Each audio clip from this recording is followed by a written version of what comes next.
dama mën a bëri parce que xam nga lu ko ndax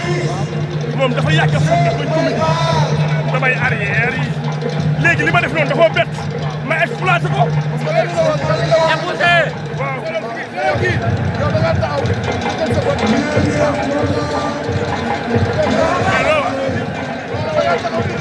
waaw léegi looloo ko bett damaa taxaw dëggal sama bopp léegi nag foo jëm fu ma jëm yomb na ñaar ñii Diop de bu daanoo ñu jox ma ko mais liis du ma bëre ko parce que sama doom la liis léegi may papa Boucher félicitations merci waxoon naa la ko dama laa xam te gars yi xamuñu ma Boucher mais ñu man loo wax